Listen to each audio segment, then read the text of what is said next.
नमस्कार संदीप जी, बहुत बहुत स्वागत है आपका। नमस्ते अंजू जी, आपके दर्शकों को मेरा सादर नमस्कार। संदीप जी, अभी एक दिन बाद यानी कि सोमवार को मॉनसून सत्र शुरू होने जा रहा है और जस्टिस यशवंत वर्मा के खिलाफ महाभियोग प्रस्ताव लाने की तैयारी लगभग पूरी हो चुकी है। और अब जस्टिस वर्मा सुप्रीम कोर्ट पहुंचते हैं और उस रिपोर्ट को चैलेंज कर रहे हैं जो 3 जजों की कमेटी ने तैयार की थी। टाइमिंग को आप कैसे देखते हैं? देखिए, कहीं ना कहीं ये डेलिबरेट एक एक्सरसाइज है कि जो संसद की प्रक्रिया है उसको डिरेल करने की। और ऐसी स्थिति में जब ये मई 8 का, जहां तक अगर तारीख में गलत नहीं हूं तो 8 मई 2025 का रिकमेंडेशन है सुप्रीम कोर्ट का, संजीव खन्ना जी का, और आज जून बीत गया, जुलाई भी बीत गया। 60 दिन के बाद अगर कोई न्यायाधीश इस मामले को सुप्रीम कोर्ट में चैलेंज करने के लिए जाता है, मैं आम आदमी की बात नहीं कर रहा हूं, मैं वकील की बात नहीं कर रहा हूं, एक हाई कोर्ट का न्यायाधीश जब किसी मामले को सुप्रीम कोर्ट में चैलेंज करने के लिए जाता है तो निश्चित ही यह बात दिख रही है कि उनके पास कुछ मटेरियल था नहीं, लेकिन मोटिव के साथ इस अपील को सुप्रीम कोर्ट में फाइल किया गया है कि किसी तरह से एक टकराव लाया जाए, लोकसभा, राज्यसभा या संसद का जो है न्यायपालिका से टकराव दिखाया जाए और फिर पावर टसल जो एक रूप दिया जा सके कि देखो जी, संसद का सम्मान नहीं हो रहा है, संविधान का सम्मान नहीं हो रहा, इस तरह की एक लड़ाई का रूप इसको दिया जा सके। तो ये डेलिबरेट एक्सरसाइज है कि, और अभी देखिए सुप्रीम कोर्ट इस पे कैसा संज्ञान लेती है। अभी तो अंडर कंसिडरेशन है ये चीज जो है जी, पर यानी कि कहीं ना कहीं महाभियोग प्रस्ताव से बचने के लिए ये पूरा का पूरा तिकड़मबाजी अपनाया गया है। अच्छा, उन्होंने जो याचिका दायर की है संदीप जी, उसमें जो कहा है वो मैं आपको बताती हूँ।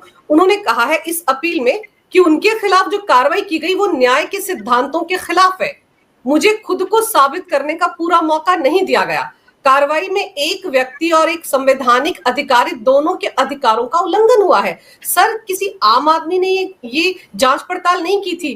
3 हाईकोर्ट के चीफ जस्टिस, उन्होंने ये जांच पड़ताल की थी।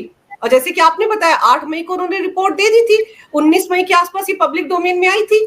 इतने दिन गुजर जाने के बाद उनको ख्याल आ रहा है कि उनके खिलाफ न्याय के सिद्धांतों का गलत इस्तेमाल हुआ और उनको अपना पक्ष रखने का मौका ही नहीं दिया गया।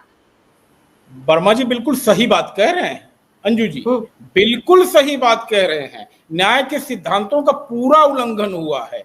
न्याय के सिद्धांतों का सही अगर कहा जाता तो 5 दिन तक जिस तरह से मामला दब गया, उसके लिए अगर हाथ जोड़ करके इनको न्यायाधीशों के प्रति सम्मान व्यक्त करना चाहिए। आखिर उसी, किसी का नाम नहीं ले रहा हूं, कुछ तो भाइयों बहनों ने इनका सहयोग किया होगा, नहीं तो लुटियंस जोन में अगर आप इस तरह से क्राइम करेंगे और 5 दिन तक मीडिया में खबर नहीं पहुंचेगी, और वह व्यक्ति अब कह रहा है न्याय के सिद्धांतों का उल्लंघन हुआ है। न्याय के सिद्धांत सही मामले में क्या कहते हैं मैं बात करता हूं। मैं उपराष्ट्रपति जी की बात दोहराता हूं कि अगर इस तरह का क्राइम किसी XYZ के घर हुआ होता तो न्याय का सिद्धांत क्या करता? न्याय का सिद्धांत 3 मुख्य न्यायाधीश अपॉइंट करता उस चीज को जांच करने के लिए, अदना सा इंस्पेक्टर जांच करता इस मामले की, और हथकड़ी पहना करके थाने में ले आता और 3rd डिग्री इस्तेमाल करता और कहता कि भाई बताए पैसा किसका है।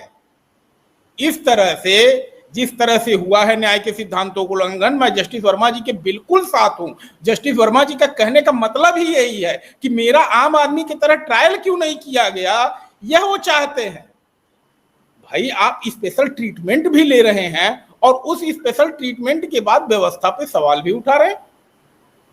आपको यहां से रिजाइन करने की बजाय आपको ट्रांसफर कर दिया गया। जिस न्यायपालिका ने आपने उसके साथ इतना फेवर किया, उन न्यायपालिका के माननीय न्यायाधीशों के प्रति आप इस तरह से कृतज्ञता ज्ञापित कर रहे हैं कि न्याय के सिद्धांतों का उल्लंघन हुआ।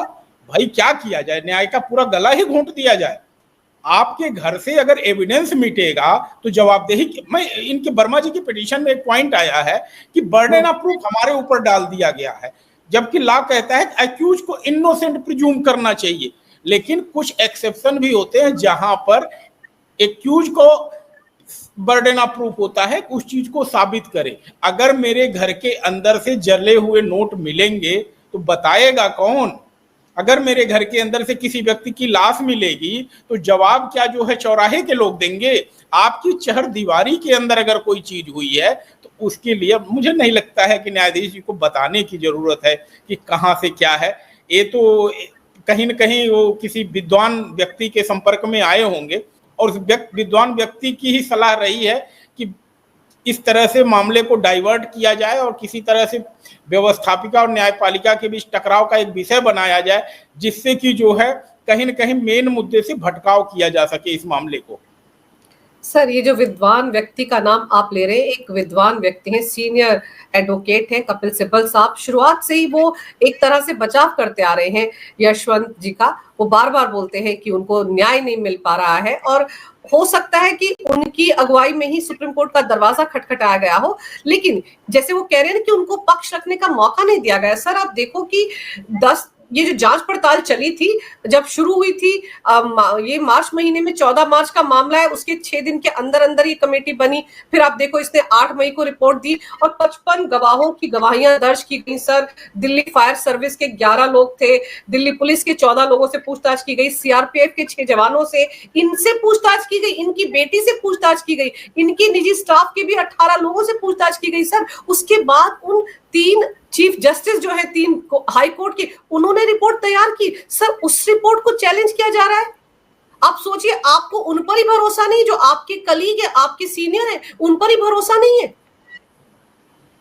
देखिए, एक बात मैं कहूं कि जिस तरह से आरोप लगे हैं उसमें, और इनकी बेटी का भी रोल इसमें आया है एविडेंस को खत्म करने में, एविडेंस मिटाने में, उसके बावजूद कहीं न कहीं न्यायपालिका ने सॉफ्ट कॉर्नर दिखाया है जस्टिस वर्मा के लिए। नहीं तो अगर जजों को प्रोटेक्शन मिला हुआ है, जजों के बच्चों को नहीं मिला हुआ है, और खास करके क्राइम करने के लिए तो प्रोटेक्शन न्यायपालिका में किसी को नहीं है।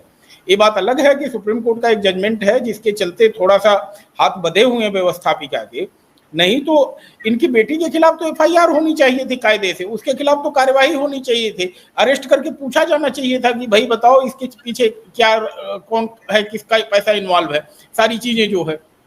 लेकिन बात यह है कि जस्टिस वर्मा जो है इस तरह काम कर रहे हैं इस समय, इनको इतना तो समझना चाहिए कि जिस न्यायपालिका ने इनको बचाने की पूरी कोशिश की और फिर जनता के दबाव में, मीडिया के दबाव में फिर सत्य का उन्होंने साथ दिया। मैं कह रहा हूं पहले न्यायपालिका दबाव में थी, लेकिन बाद में उन्होंने सत्य का साथ दिया और उस वीडियो को ही सामने ला दिया जिससे कि सत्य सामने आ गया जनता के बीच। तो यहाँ पर पूरी तरह से कोशिश कर रहे हैं कि विषय को डेविएट किया जाए जो है मेन मुद्दे से जो है। सर, कपिल सिब्बल साहब ने एक प्रेस कॉन्फ्रेंस भी की थी अभी पिछले हफ्ते। उन्होंने केंद्र सरकार को टारगेट किया था कि अगर केंद्र सरकार अपने आप से महाभियोग प्रस्ताव ला रही है तो फिर ये असंवैधानिक है। साथ ही साथ उन्होंने कहा था कि बिना स्वतंत्र जांच के इस तरह से महाभियोग का प्रस्ताव नहीं लाया जा सकता। सर, स्वतंत्र जांच, 3 जजों ने जांच पड़ताल की, क्या कपिल सिब्बल साहब को वो सही नहीं लग रही है? उनको भी लग रहा है कि वहां पर कहीं ना कहीं पारदर्शिता नहीं बरती गई, पक्षपात किया गया। देखिए, अब इस पे टिप्पणी करना शायद अभी ठीक नहीं होगा, इस पे चर्चा तो सदन के अंदर होगी, लेकिन एक बात तो स्पष्ट है कि मेरे 3 न्यायाधीशों ने, मुख्य न्यायाधीशों ने उस साहस दिखाया जिसका देश का जनमानस इंतजार कर रहा था। देश में राजनीति जगत के लोग इंतजार कर रहे थे, क्योंकि मैं कह रहा हूं कि अगर आपके घर से कैश बरामद हुए हैं तो आप इनोसेंट तो नहीं। अगर आपके घर से कोई क्राइम होता है 5 दिन तक उसको आप दबाने की कोशिश करते हैं तो इनोसेंट आप नहीं हैं, आप जरूर कुछ ना कुछ तो गड़बड़ है। यह लोगों के दिमाग में बात आएगी। नहीं तो हमारे घर में अगर 5 बोरे अगर कैश मिल जाएं अचानक से, मैं तो भाई तुरंत कहूंगा किसका है, उठाओ ले जाओ। इस तरह 5 दिन तक अगर चीजों को करने की कोशिश की गई तो निश्चित ही वर्मा जी ने अपने पूरे प्रभाव का इस्तेमाल किया होगा, जिसके चलते ही कि दिल्ली फायर सर्विसेज के लोग, दिल्ली पुलिस के लोग और दिल्ली की लुटियंस जोन की मीडिया भी दबाव में थी, जिसके चलते उन्हें हिम्मत नहीं हुई।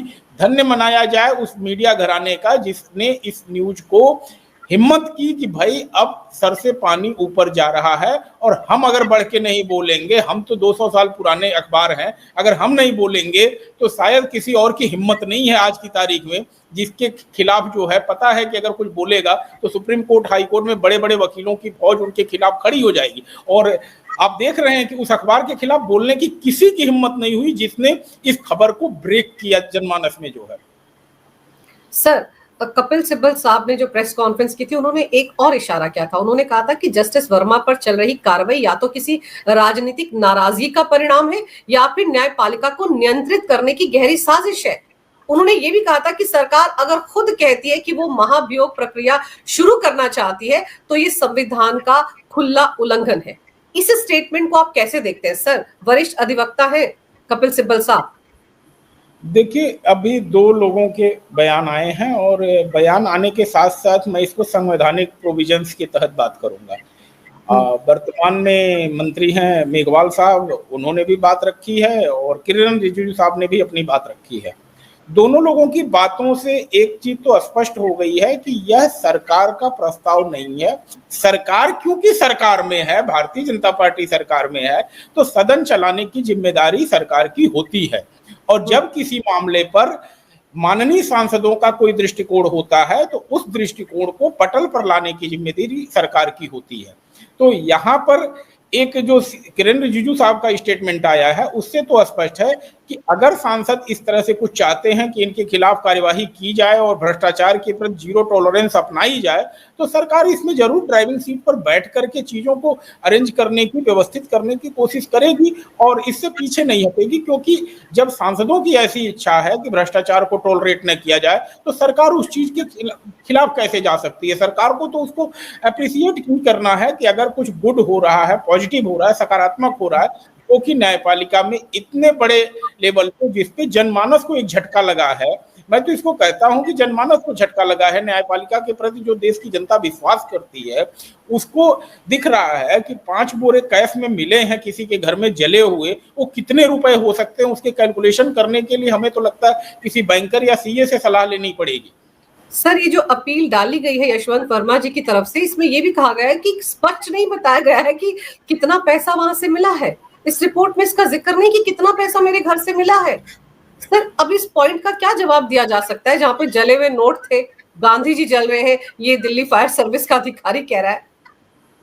नहीं, मैं पूछ रहा हूं अंजू जी, ये ड्राफ्ट किसने किया है पिटीशन को? मतलब चाह रहा है अच्छे से वर्मा जी को मतलब एक प्रतिष्ठित व्यक्ति बताया जाए कि कितना न्याय, कितना पैसा वहां था, ये भी लोगों को पता जाए। अभी तो बोरे में लोग बता रहे हैं, कम से कम वो अमाउंट भी सामने आ जाए। समझ में नहीं आ रहा वो व्यक्ति चाह रहा है इनका फेवर करना कि इनको फंसाना चाह रहा है। जब वो कहता है न्याय के सिद्धांतों का उल्लंघन हुआ, तो न्याय के सिद्धांत तो मैंने बताए कि कायदे से आम आदमी के हिसाब से सारी चीजें होनी चाहिए थी।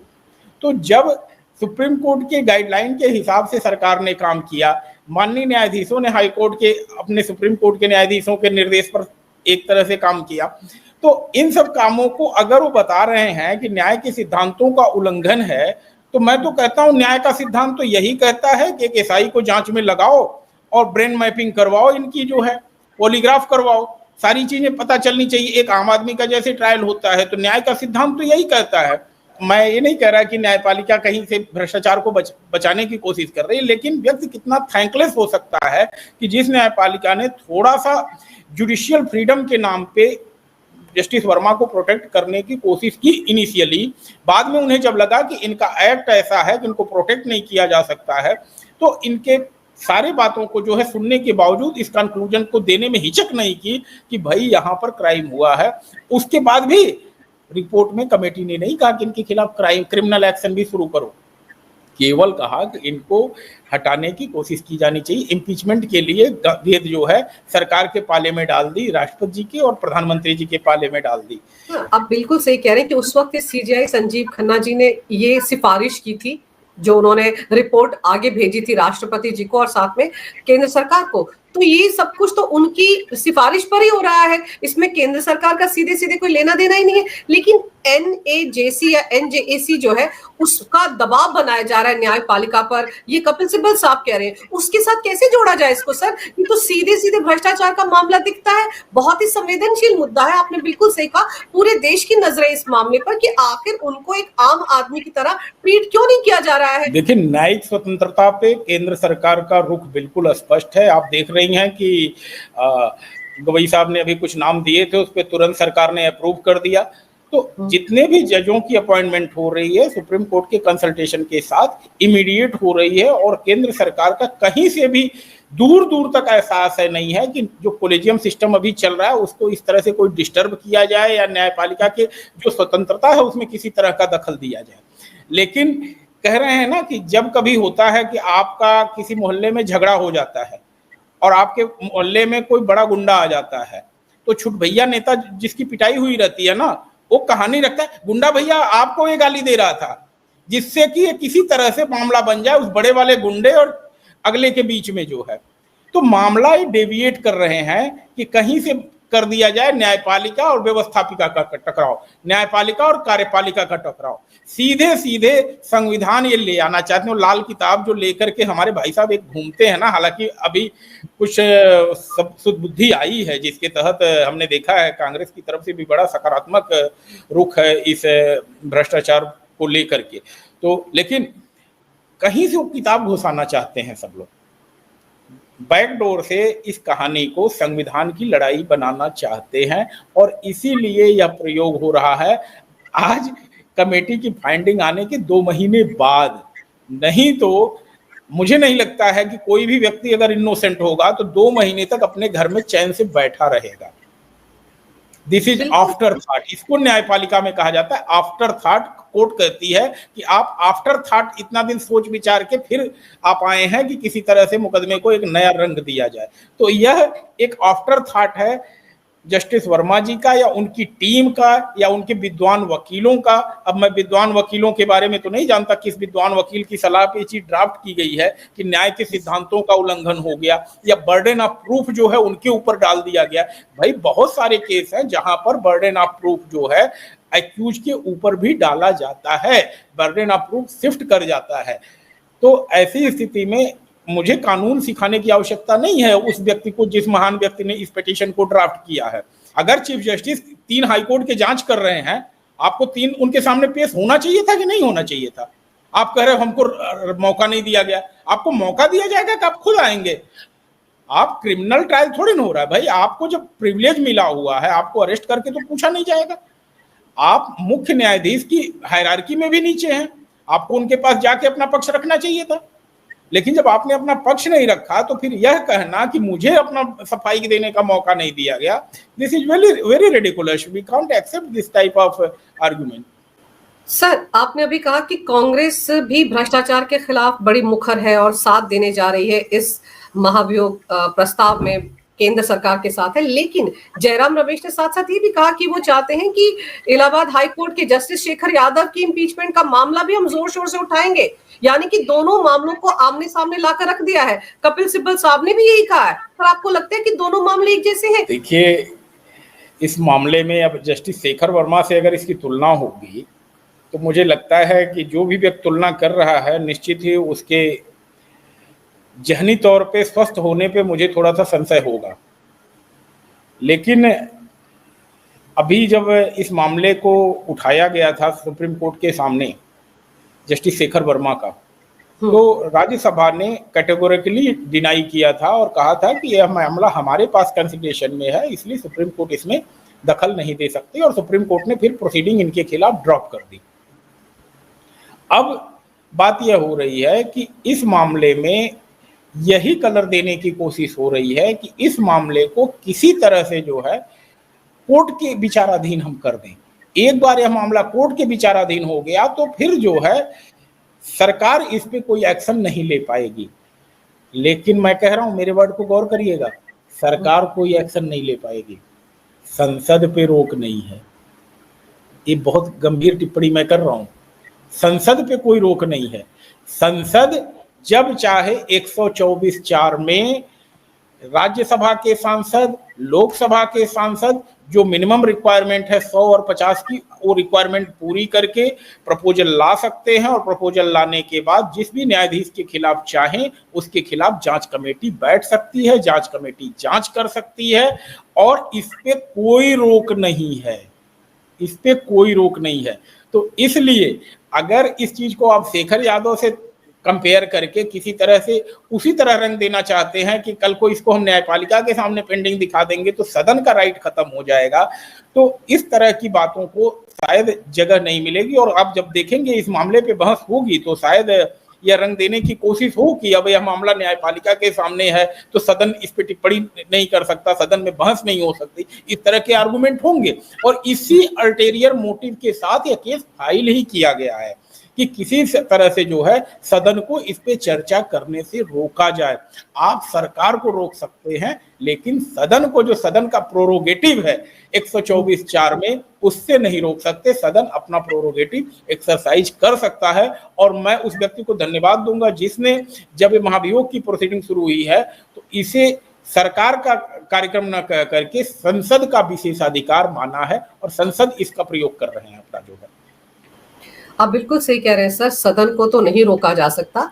अब देखते हैं सोमवार को ये मामला अगर सुप्रीम कोर्ट में आता है तो क्या रुख रहता है सुप्रीम कोर्ट का, क्योंकि सवाल तो 3 चीफ जस्टिस है, 3 हाई कोर्ट के, उन पर उठाया गया, उनकी जो रिपोर्ट है उस पर उठाया गया है। लेकिन इतना जरूर है कि ये जो याचिका डाली गई है इसी मकसद से डाली गई है ताकि किसी ना किसी तरीके से जस्टिस वर्मा को महाभियोग की कार्रवाई से बचाया जा सके। सर, आपने समय निकालकर इस विषय पर बहुत ही अहम जानकारी मेरे दर्शकों को दी, आपका बहुत बहुत धन्यवाद। नमस्कार, भारत माता की जय हो, वंदे मातरम, जय श्री राम। जय श्री राम मंजू जी।